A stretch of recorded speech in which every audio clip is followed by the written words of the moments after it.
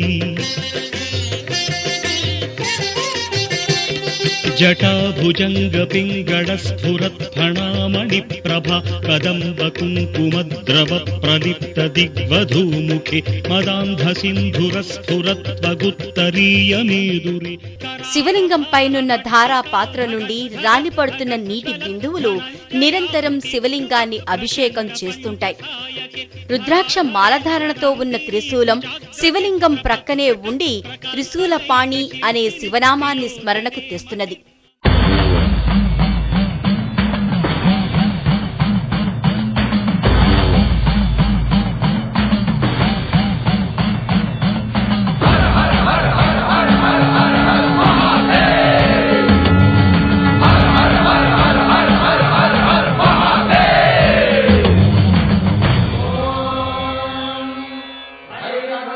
ఇక్కడ నుండి క్రిందికి పరికించి చూస్తే సుదూరంగా బ్రహ్మపుత్ర నది సుందర దృశ్యం కనువిందు చేస్తున్నది. వందల ఏండ్ల నాటి మహావృక్షాల ఛాయలో పరవశింపచేసే ప్రకృతి వడిలో ఇక్కడి శివలింగం ప్రతిష్ఠ కాబడి ఉంది. ఇక్కడి నుంచి ఎటు చూసినా కాలాన్ని సైతం మర్చిపోగల కమనీయ దృశ్యాలే కనిపిస్తాయి. మనసు కదలనని మారాము చేసినా కాలు కదపక తప్పదు. అలా మరికొంత దూరం కిందికి ప్రయాణం చేస్తే అక్కడ మరొక పురాతన ఆలయం ఉన్నది. ఓం శివోహం ఓం శివోహం రుద్రనామం భజేహం. ఓం శివోహం ఓం శివోహం రుద్రనామం భజేహం. వీరభద్రాయ అగ్నినేత్రాయ ఘోర సంహారః సకల లోకాయ సర్వభూతాయ సత్య సాక్షాత్కరా.